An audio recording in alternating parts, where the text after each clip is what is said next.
Hello students, कैसे हैं आप सब। मैं बहुत बढ़िया हूं। उम्मीद करता हूं कि आप सब भी बहुत बढ़िया होंगे। तो बेटा आज मूविंग चार्जेस एंड मैग्नेटिज्म का लेक्चर नंबर 10, जिसमें मैं एनसीईआरटी की सॉल्व्ड एग्जांपल 8 आपसे डिस्कस करने जा रहा हूं। ये भी कहीं ना कहीं एम्पेयर सर्किटल लॉ की एप्लीकेशन है। क्या है ये एग्जांपल? इस एग्जांपल में आपसे क्या कहा गया? There is a cylindrical current carrying conductor that carries a current I. वैसे नॉर्मली वायर्स भी सिलिंड्रिकल होती हैं, बट हम ये मान के चलते हैं कि एरिया ऑफ क्रॉस सेक्शन बहुत ही पतला है, तो हम अंदर फील्ड डिटरमिन करने की कोशिश नहीं करते। बाहर हमने डिटरमिन किया था, जो फॉर्मूला आया था mu naught I upon 2 pi R, या फिर mu naught upon 4 pi twice I upon R, या न्यूमरेटर में 2 लिख लो, या न्यूमरेटर में mu naught I upon denominator में आ जाएगा 2 पाई आर, या फिर म्यू नॉट अपॉन 4 पाई को इंटैक्ट रखे ट्वाइस आई अपॉन आर। ये था एक वायर का मैग्नेटिक फील्ड, एक लॉन्ग इनफाइनाइट वायर का magnetic field at a distance R from it. अब वायर भी नो डाउट सिलिंड्रिकल है, तो वहां पे हमने इस वायर के आउटसाइड तो फील्ड डिटरमिन किया, लेकिन अब आपसे कहा गया आउटसाइड भी डिटरमिन करो, सरफेस पे भी डिटरमिन करो और अंदर भी डिटरमिन करके देखिए। तो ये फील्ड हम किस तरह से डिटरमिन करेंगे? अगेन बेटा हम अप्लाई करेंगे यहां पे एम्पेयर सर्किटल लॉ। तो मैं आपके सामने करने जा रहा हूं, let's imagine a cylindrical conductor of radius capital R. इसका रेडियस कितना है? Capital R. वैसे भी मैंने आपको कहा था एम्पेयर सर्किटल लॉ गॉसियस लॉ के एनालॉगस है। जैसे गॉसियस लॉ हमारी हेल्प करता था कुछ अलग अलग केसेस में इलेक्ट्रिक फील्ड इंटेंसिटी की वैल्यू डिटरमिन करने में, वैसे एम्पेयर सर्किटल लॉ हमें बी की वैल्यू डिटरमिन करने में हमारी हेल्प कर रहा है, मैग्नेटिक फील्ड इंडक्शन। वहां पे भी पॉइंट चार्ज के बाद आपने हॉलो सफेयर लिया था। एक पॉइंट को मैग्नीफाई करेंगे तो क्या बनेगा? वो सफेयर। तो वैसे ही एक लाइन को मैग्नीफाई करेंगे तो कैसी शेप दिखेगी? सिलिंड्रिकल। तो अब सिलिंड्रिकल कंडक्टर ले रहे हैं, वहां अपने हॉलो सफेयर सॉलिड सफेयर के आउटसाइड इनसाइड फील्ड की वैल्यू डिटरमिन की थी, वही काम हम यहां पे करने चाह रहे हैं। तो चलिए जरा स्टार्ट करते हैं। तो वहां पे भी चार्ज सफेयर के रेडियस को हम कैपिटल आर से डिनोट करते थे, अब हम करंट कैरिंग कंडक्टर के रेडियस को कैपिटल आर से डिनोट करेंगे। और जहां पे आपको फील्ड डिटरमिन करना है, मान लीजिए इस पॉइंट पी पे आपको फील्ड डिटरमिन करना है, तो इस पॉइंट P का जो डिस्टेंस होगा कहां से? From the axis of cylindrical conductor, इसको हम स्मॉल r से डिनोट करेंगे। ठीक है, जनरल पॉइंट जहां पे फील्ड डिटरमिन करना उसके डिस्टेंस को हम स्मॉल r से डिनोट कर रहे हैं, और ये इस पॉइंट पर हमें फील्ड की वैल्यू डिटरमिन करनी, और radius of the conductor is capital R। अगर करंट I फ्लो कर रहा है तो करंट डेंसिटी जिसको हम J से डिनोट करते हैं वो क्या होगी? I upon pi R square, isn't it? या फिर हम I को लिख सकते हैं J into pi R square. Yes और नो? इसकी जरूरत पड़ेगी हमें आगे, तो चलिए जरा क्विकली डिटरमिन करते हैं। सबसे पहले eight a point lying outside it, ये वैसा ही केस है जो हम ऑलरेडी कर चुके हैं अलोंग करंट कैरिंग वायर के केस में। तो सबसे पहले we have to imagine an Amperian loop. कैसा Amperian loop? Circular Amperian loop with its centre lying at the axis of the current carrying conductor. इस सर्कुलर एम्पीरियन लूप का centre कहां है? करंट कैरिंग कंडक्टर के axis पे। अब इस loop को आप छोटे छोटे लेंथ एलिमेंट्स में स्प्लिट करो। मान लो इनमें से एक लेंथ एलिमेंट dl लिए है। अब इसी पॉइंट पे अगर आप मैग्नेटिक फील्ड की डायरेक्शन शो करोगे तो वो भी कॉन्सेंट्रिक सर्कल्स के फॉर्म में चलती हैं फील्ड लाइंस, तो B की डायरेक्शन भी यही होगी। यस और नो? तो अब मैं एम्पेयर सर्किटल लॉ अगर अप्लाई करूं तो ये क्या कहता है? Closed integral of B dot dl is equal to mu naught into I. Yes और नो? अब देखिए बेटा B और dl में एंगल तो 0 है, तो B dl cos 0 is equal to mu naught into I. Cos 0 is 1, B बाहर आ जाएगा। अब मैं एक स्टेप कट शॉर्ट करके डायरेक्टली लिख रहा हूं क्योंकि बहुत बार कर चुके हैं, तो इसका B into integral of dl आएगा, और क्लोज इंटीग्रल ऑफ dl क्या आना चाहिए? 2 पाई r, total length of the loop. अगर लूप का रेडियस r है तो इसकी टोटल लेंथ इसका सर्कमफ्रेंस ही होगी, सो that is mu naught into I. This implies that जो B आउटसाइड है, बिकॉज ये B बाहर के पॉइंट पे हम ले रहे हैं, so that is mu naught I upon 2 pi R. तो वही फॉर्मूला आ गया जो स्टेट कंडक्टर के केस में आ रहा था। यस और नो? सो B आउटसाइड के लिए वही फॉर्मूला। वैसे भी हॉलो सफेयर के केस में भी जब आप इलेक्ट्रिक फील्ड डिटरमिन करते थे तो बाहर के, हॉलो हो या सॉलिड हो, बाहर के पॉइंट्स के लिए फॉर्मूला वही रहता था जो कि पॉइंट चार्ज वाला था, Q/R²। सिमिलरली यहां एक सिलिंड्रिकल कंडक्टर लिया, इसके बाहर के पॉइंट्स पे मैग्नेटिक फील्ड कितना होगा? ये वही फॉर्मूला हम यूज करेंगे जो कि हमने long straight current carrying wire के केस में यूज किया था। ठीक है, और अब हम चाहें तो इसी में इसकी वैल्यू को करंट डेंसिटी के टर्म्स में अगर मैं लिखूं तो it is mu naught upon 2 pi R. क्या आई को हम लिख सकते हैं J into pi capital R का स्क्वायर। देखो पाई पाई कैंसल आउट हो गया। और हम ये कह सकते हैं बी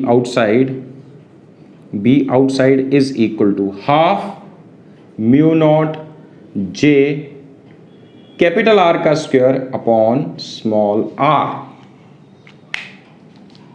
तो आप इस फॉर्म में भी लिख सकते हैं इसको। मतलब ये रिलेशन ऑलरेडी आपको याद है, बस आई की value J into pi R square put की। हाँ, डेरिवेशन भी बता रहा हूं बट सिंपल है ये रिलेशन डिराइव करने के बाद, या अगर आपको डायरेक्टली न्यूमेरिकल में अप्लाई करना है तो इसकी वैल्यू मैंने सिंपली इसी रिलेशन में आई की value J into pi R square put की, तो ये वाला रिलेशन मेरे सामने आ चुका है।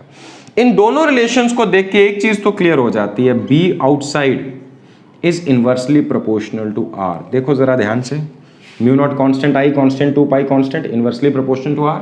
यहां पे देखो half mu naught J r capital R, ये तो कांस्टेंट्स हैं। So B outside is inversely proportional to r. अब दूसरा केस लेते हैं बेटा, at a point on the surface, at a point on the surface.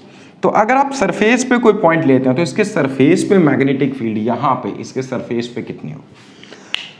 Small are उस पॉइंट का डिस्टेंस है जहां आपको फील्ड डिटरमिन करना है, और अगर वो पॉइंट यहां पे लाई करता है तो स्मॉल आर की वैल्यू कैपिटल आर के बराबर हुई कि नहीं। This implies that small R is equal to capital R, isn't it. So इन एक्सप्रेशंस को आप नंबरिंग कर सकते हैं, let it be number 1, let it be number 2। This implies that B at the surface क्या होना चाहिए। एक तो अगर ये फॉर्मूला यूज करेंगे mu naught I upon 2 pi capital are just, और अगर यहां पे स्मॉल आर की जगह कैपिटल आर पुट करोगे तो ये फॉर्मूला आ जाएगा half mu naught J into capital are. इसके आगे आप रीजन दे सकते हैं फ्रॉम इक्वेशंस 1 एंड 2। बस आपने 1 एंड 2 में स्मॉल आर की जगह कैपिटल आर पुट कर दिया तो आपके पास सरफेस पे मैग्नेटिक फील्ड इंडक्शन की वैल्यू मिल गई आपको। यस और नो, देखिए जरा। अब बेटा तीसरा केस लेते हैं, eight a point lying inside it, eight a point inside it, eight a point lying inside it. अब पॉइंट बाहर नहीं है, पॉइंट अंदर है। मान लीजिए अब आपको मैग्नेटिक फील्ड इंडक्शन डिटरमिन करनी है ये इस पॉइंट पे, तो अब हमारा एम्पीरियन लूप यहां से इस तरह से पास करते हुए जा रहा है, ठीक है। सर्कुलर एम्पीरियन लूप लिया। अब इसका डिस्टेंस हो गया स्मॉल आर। अब यहां पे अगेन इसको लेंथ एलिमेंट में स्प्लिट कीजिए, एक लेंथ एलिमेंट हो गया dl, और यहां पे मैग्नेटिक फील्ड की डायरेक्शन भी सेम होगी। सिर्फ ये है कि यहां से अब जो पास करने वाला करंट है उसको आई ना नाम देके हम आई डैश नाम दे रहे हैं, क्योंकि सारा करंट अंदर से नहीं जा रहा, करंट बाहर से भी जा रहा है। करंट तो पूरी क्रॉस सेक्शन के लॉन्ग यूनिफॉर्मली डिस्ट्रीब्यूटेड है, हम तो सिर्फ ये इतना सा लूप ले रहे हैं। करंट हमें enclosed within the loop लेना पड़ेगा, राइट। फिर से वही काम करेंगे, closed integral of B dot d l is equal to, अब mu naught into I dash होना चाहिए, not I but I dash. Yes और नो। अब एक चीज यहां पे और आएगी बेटा, सिर्फ म्यू नॉट ना आएगा, mu are into mu naught आएगा। या हम एक काम करते हैं, चूंकि ये मीडियम अब कंडक्टर के अंदर आ गए आप, तो यहां एयर तो है नहीं, तो यहां पे म्यू इंटू आई आना चाहिए। क्या आना चाहिए, म्यू इंटू आई। अगले स्टेप में हम इसको देखो, अब मैं इसको डायरेक्ट कर रहा हूं बेटा, ये बीच के 2 स्टेप स्किप करके ये आ जाएगा B into 2 pi small R. क्या मैं म्यू को लिख सकता हूं mu are into mu naught into I dash. तो देखो जरा आई डैश को क्या हम लिख सकते हैं, J is current per unit area into pi small are का square, not capital R. Total current जो है वो J into pi capital R square है। टोटल करंट पूरे इस आर रेडियस के सर्कल के लॉन्ग डिस्ट्रीब्यूटेड है, बट ये जो करंट है हमें सिर्फ इसके अंदर से पास करने वाला करंट चाहिए, ठीक है, इसके अंदर से। तो हम इसका एरिया लेंगे, तो क्या जगह J into pi small r square. देखो पाई और पाई कैंसल आउट हो गया, आर और आर का स्क्वायर कैंसल आउट हुआ। So what will you get, you will get B inside is equal to half mu are into mu naught into J, या गया J into small are. मतलब आप याद ऐसे रख सकते हैं कि यहां जो फॉर्मूला है, देखो ये तो सिंपल है, ये तो ऑलरेडी याद है, बस आई की value j into pi R square put की तो ये फॉर्मूला आ गया। इसी फॉर्मूले में स्मॉल आर को कैपिटल आर पुट किया तो सरफेस के पॉइंट्स के लिए फील्ड का फॉर्मूला आ गया।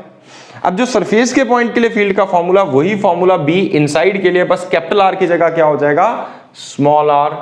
स्मॉल आर उस पॉइंट का डिस्टेंस है from the axis of conductor, जिस पॉइंट पे आपको फील्ड डिटरमिन करना है।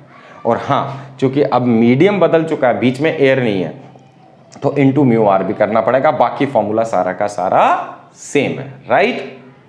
हो सकता है कुछ बुक्स में आप देखें तो यही फॉर्मूला, देखो जे की टर्म्स में बेटा आपके लिए याद रखना इजी होगा, बाद में जे क्या है, I upon pi capital R square, वो आप कभी भी पुट कर सकते हैं।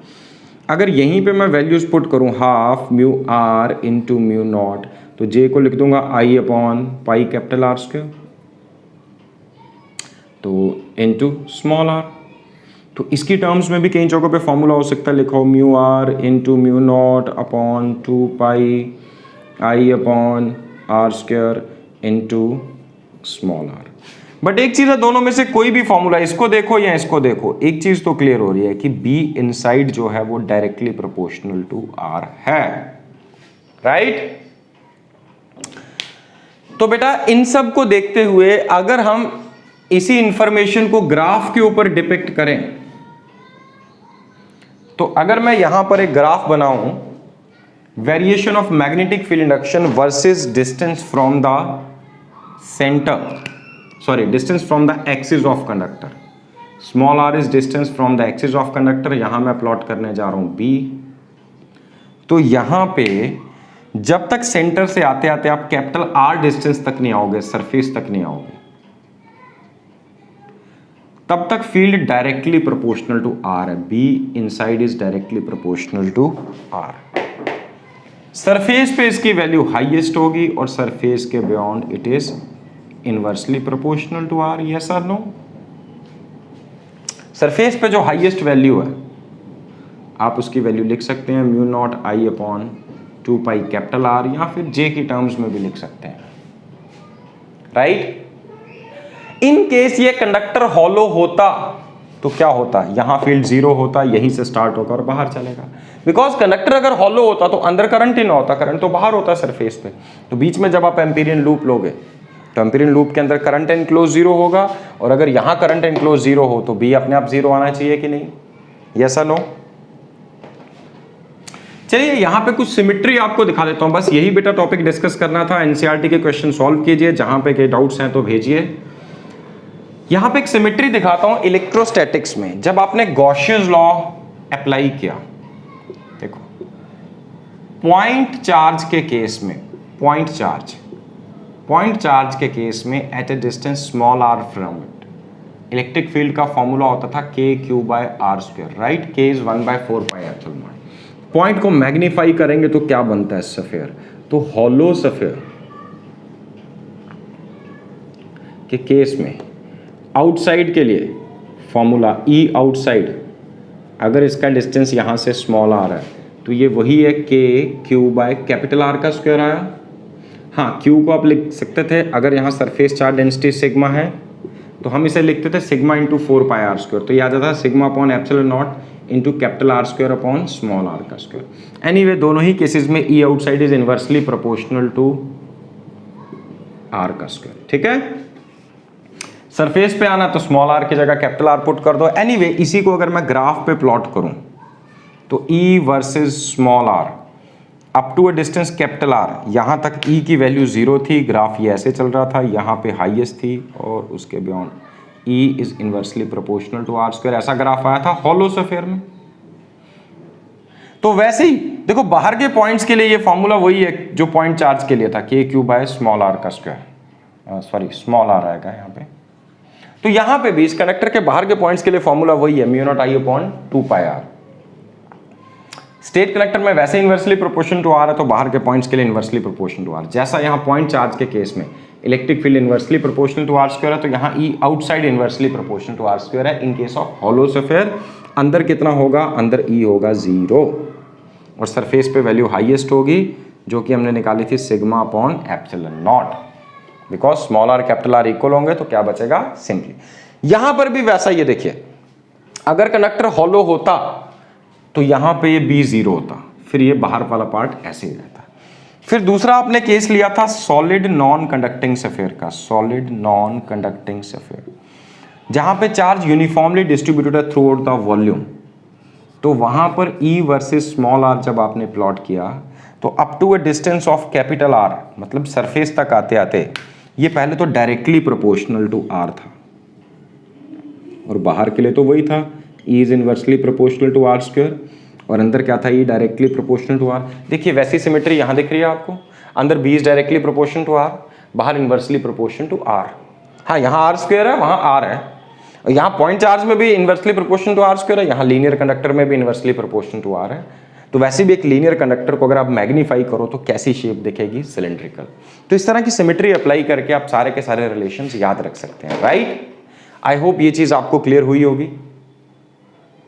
तो आज इतना ही करेंगे बेटा, इसके बाद एक्सरसाइज कीजिए, सॉल्व, डाउट्स भेजिए, एग्जाम्पलर के भी जो भी कहीं डाउट्स हैं भेजिए, फिर हम बढ़ेंगे आगे नेक्स्ट चैप्टर में मैग्नेटिज्म एंड मैटर।